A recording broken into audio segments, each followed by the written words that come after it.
ओम शांति।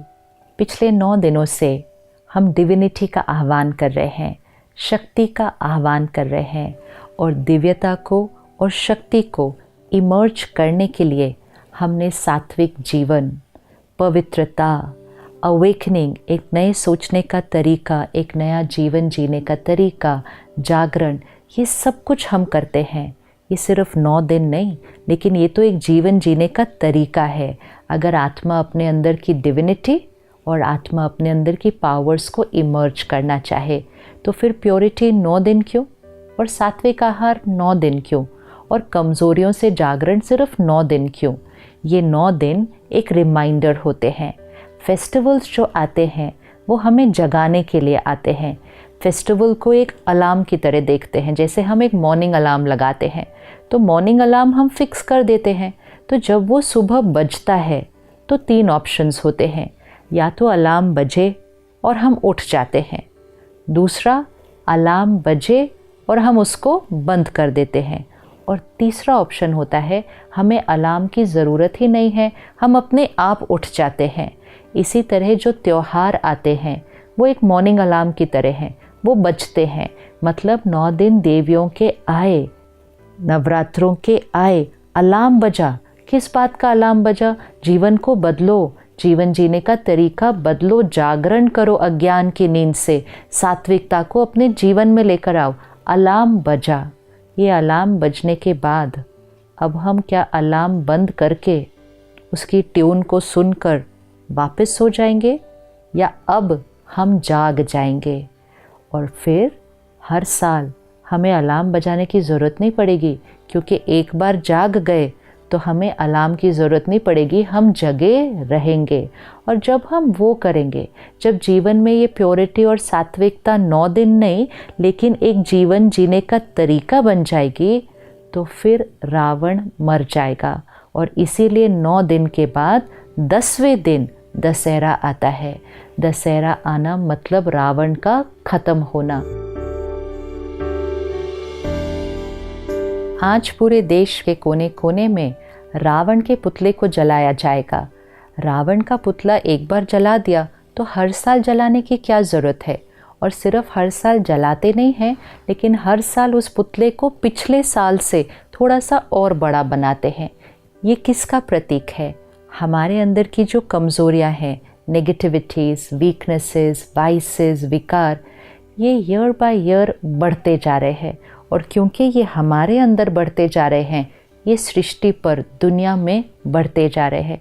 और क्योंकि दुनिया में नेगेटिविटी बढ़ती जा रही है, तो हर साल वो रावण का पुतला पिछले साल से और बड़ा बनाया जाता है।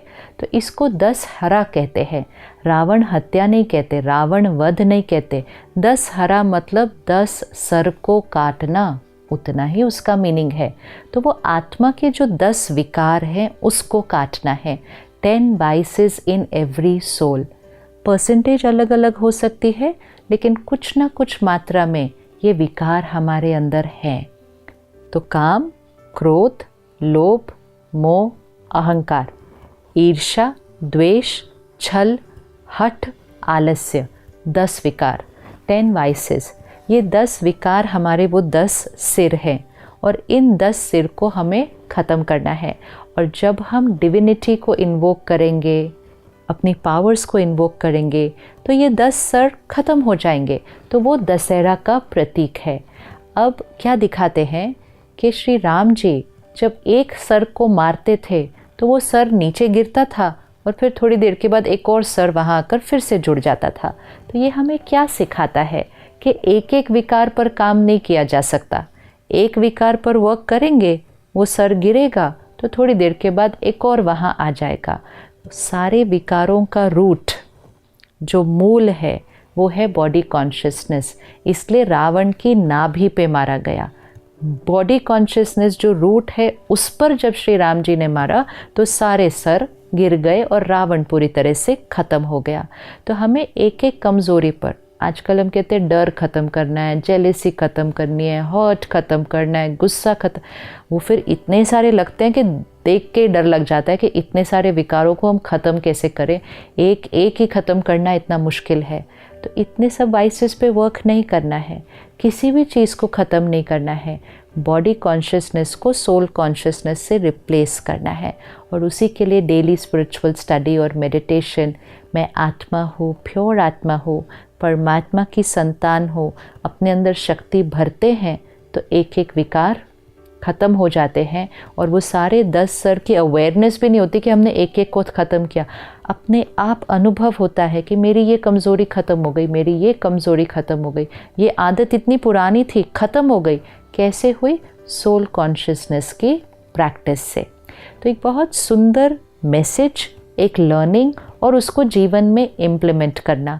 तो कैसे दिखाते हैं कि सीता जी पंचवटी में रहती थी। अब पंचवटी मतलब 5 तत्वों का बना हुआ शरीर, पंचवटी।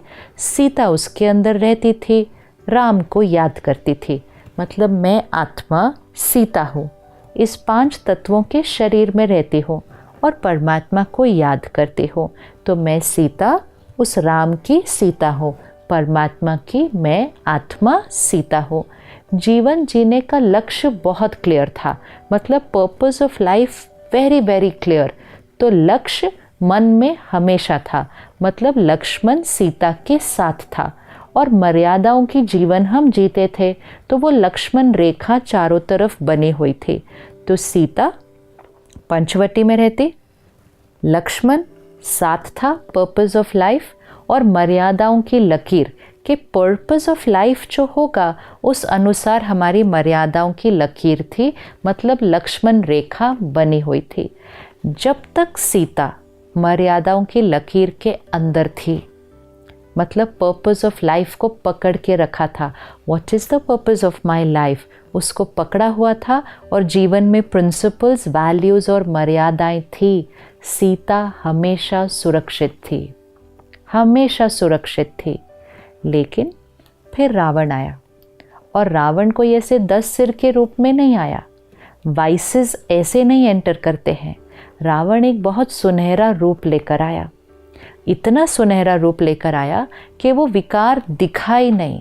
और वो जो अट्रैक्शन, वो जो सुनहरा रूप लेकर आया, तो सीता ने अपनी मर्यादाओं की लाइन क्रॉस कर दी। जब तक सीता मर्यादा की लाइन के अंदर थी, रावण कितनी भी देर बाहर खड़ा रहे, रावण सीता को नहीं पकड़ सकता। ये हमारे जीवन में हमें प्रतिज्ञा की तरह लेना चाहिए। मर्यादाज, द वेज ऑफ लिविंग, घर की मर्यादा, परिवार की मर्यादा, देश की मर्यादा, आत्मा की मर्यादा, ये मर्यादाज हमारी प्रोटेक्शन है। जब तक हम इस मर्यादा की प्रोटेक्शन के अंदर रहेंगे, रावण जीवन भर बाहर खड़ा रहेगा, लेकिन वो हमें पकड़ नहीं सकता। लेकिन जैसे ही सीता ने मर्यादा की लकीर को क्रॉस किया, तब रावण ने सीता को पकड़ा। रावण अंदर नहीं आ सकता हमारे जीवन में, हमें मर्यादा को क्रॉस करके रावण के पास जाना पड़ता है। लेकिन क्योंकि वो रावण दिखता नहीं है, वो इतना सुनहरा रूप दिखता है। आज अपने जीवन की डिस्ट्रैक्शंस को देखें, जो हम सुन रहे हैं, पढ़ रहे हैं, देख रहे हैं, क्या खा रहे हैं, क्या पी रहे हैं, धन कमाने की इतनी होड़ में हैं, किसी को भी पीछे छोड़ने के लिए, किसी को गिराने के लिए तैयार हैं, क्योंकि वो जो बाहर है वो हमें बड़ा सुनहरा दिखता है, वो इतना अट्रैक्टिव है कि हम अपनी मर्यादाओं को छोड़ देते हैं। और जब हम वो करते हैं, तब रावण सीता को पकड़ लेता है, विच मीन्स आत्मा के अंदर विकार, वो 10 वाइसेस तब आते हैं जब हम अपने लक्ष्य को, पर्पस ऑफ लाइफ और जीवन की मर्यादाओं को छोड़ते हैं। फिर सीता राम को बुलाना शुरू करती है। जब हम अपने विकारों से दुखी और दर्द में होते हैं, तो हम भगवान को बुलाना शुरू करते हैं, तो हम परमात्मा को याद करना शुरू करते हैं कि हे परमात्मा, आकर मुझे इस दुखों से, इस कष्ट से, इन कमज़ोरियों से छुड़ाओ। तो राम आकर सीता को, मतलब परमात्मा आकर आत्मा को रावण के ऊपर जीत पाने के लिए ही ज्ञान देते हैं।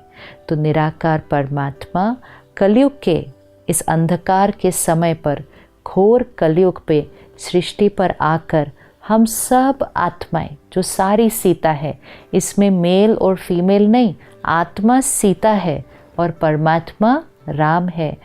परमात्मा से कनेक्ट हुए बिना अब हम रावण की जेल से, रावण की कैद से छूट नहीं पाते हैं।